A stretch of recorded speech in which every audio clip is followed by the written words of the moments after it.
नमस्कार। इस खास एक्सप्लेनर में आपका बहुत बहुत स्वागत है। आज का टॉपिक सच में बहुत ही इंटरेस्टिंग और एनर्जी से भरा हुआ है।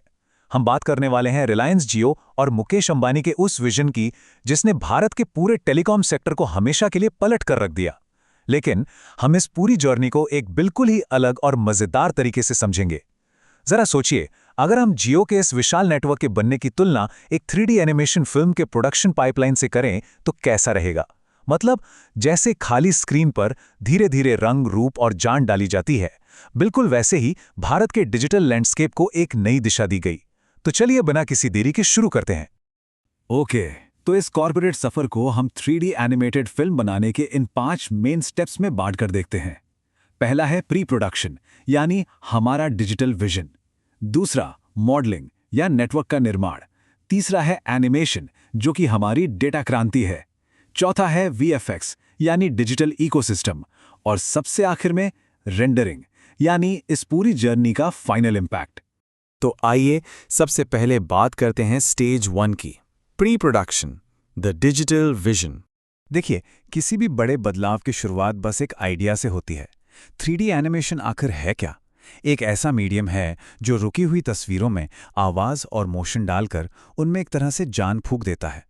मुकेश अंबानी का शुरुआती विजन भी लिटरली कुछ ऐसा ही था। उस समय भारत का पुराना टेलीकॉम सेक्टर काफी हद तक स्टेबल और धीमा था। इंटरनेट महंगा था और पहुंच बहुत लिमिटेड थी।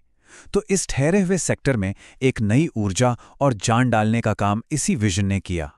एनिमेशन में क्या होता है कि हर सीन को सबसे पहले कागज पर एक स्टोरी बोर्ड की तरह उतारा जाता है। जियो की शुरुआत भी बिल्कुल ऐसी ही हुई थी। ये डिजिटल इंडिया का एक ऐसा स्टोरी बोर्ड था जिसका सीधा सा मकसद था डिजिटल सर्विसेज को हर किसी के लिए अफोर्डेबल और एक्सेसिबल बनाना। मतलब डेटा को इस तरह से डेमोक्रेटाइज करना कि इंटरनेट सिर्फ कुछ गिने चुने लोगों तक सीमित ना रहकर एक बहुत बड़ी आबादी तक पहुंचे। चलिए अब आगे बढ़ते हैं और देखते हैं कि ये बनता कैसे है। Stage 2, modelling, building the network. जैसे एक एनिमेटर बिल्कुल स्क्रैच से अपना 3D मॉडल तैयार करता है ना, ठीक वैसे ही जियो ने भी अपना इंफ्रास्ट्रक्चर एकदम जीरो से बनाना शुरू किया। 2010 में इन्फोटेल में 95% हिस्सेदारी खरीदकर इसकी शुरुआत हुई। फिर 2016 में कमर्शियल रोल आउट हुआ, 2017 में जियो फोन आया और 2021 में बड़े पैमाने पर स्पेक्ट्रम एक्विजिशन हुआ। ये करीब एक दशक तक चलने वाला एक ऐसा लगातार मॉडलिंग प्रोसेस था जिसने इस पूरे नेटवर्क का एक मजबूत बेस खड़ा कर दिया। और ये चीज इस बात को बहुत ही बेहतरीन तरीके से समझाती है कि ये डिजिटल कंकाल या 3D रिग असल में जियो के उस विशाल $20 बिलियन के इन्वेस्टमेंट का प्रतीक है। इसमें पुरानी 2G और 3G टेक्नोलॉजी को पूरी तरह से बाईपास कर दिया गया और सीधे एक एडवांस्ड 4G LTE नेटवर्क और फाइबर ऑप्टिक केबल्स का पूरा जाल बिछाया गया। ये एक ऐसा मजबूत स्केलेटन था जिस पर भविष्य की पूरी डिजिटल दुनिया टिकने वाली थी। अब आते हैं हमारे तीसरे फेज पर, एनिमेशन, द डेटा डिस्क्रिप्शन। जब मॉडलिंग का काम पूरा हो जाता है तब असल में कैरेक्टर्स में मूवमेंट या एनिमेशन डाला जाता है। मार्केट में यह असली जादू 2016 की लॉन्चिंग के साथ हुआ। जियो के आने से पहले का मार्केट याद है? पूरी तरह से वॉइस कॉल पर फोकस था और डेटा की कीमत करीब ₹250 प्रति जीबी हुआ करती थी। लेकिन जियो के वोल्टी ओनली फ्रीमियम मॉडल ने मार्केट को पूरी तरह से एनिमेट कर दिया। डेटा के दाम 90% से ज्यादा गिरकर सीधे ₹4 प्रति जीबी पर आ गए और देखते ही देखते भारत डेटा यूसेज के मामले में दुनिया में नंबर 1 बन गया। इस भारी बदलाव ने पूरी टेलीकॉम इंडस्ट्री को कंसोलिडेट होने पर मजबूर कर दिया। मार्केट को जो असली मोशन या गति मिली ना, वो 2017 में जियो फोन के आने से मिली। सिर्फ ₹1500 का ये फीचर फोन सच में एक मास्टर स्ट्रोक था। इसने एक्टिवली लाखों 2G यूजर्स को 4G कंज्यूमर्स में कन्वर्ट कर दिया और इसी एक कदम ने पूरे यूजर बेस को असल मायने में वो मोशन दिया जिसका इंतजार था।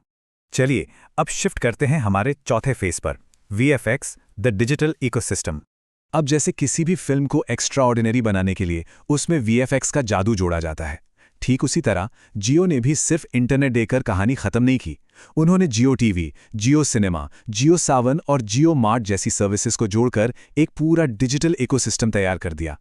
इन चीज़ों ने एंटरटेनमेंट से लेकर ऑनलाइन रिटेल तक सब कुछ एक ही जगह ला दिया, जिससे कस्टमर्स का ब्रांड के साथ एक जबरदस्त और परमानेंट जुड़ाव बन गया।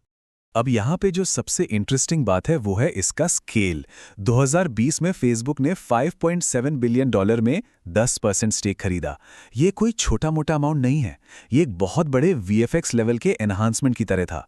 इसका मेन गोल था व्हाट्सएप का इस्तेमाल करके भारत के लाखों छोटे किराना स्टोर्स को इस नेटवर्क से जोड़ना, जिसने इस पूरे इकोसिस्टम की ताकत को कई गुना बढ़ा दिया। और अब हम पहुंच गए हैं अपने आखिरी फेज पर, रेंडरिंग द फाइनल इम्पैक्ट। तो सबसे क्रूशियल पॉइंट ये है कि रेंडरिंग के इस फाइनल फेज में आकर सारे अलग अलग एलिमेंट्स, मॉडल और रंग एक साथ मिलकर एक पॉलिश्ड प्रोडक्ट बन जाते हैं।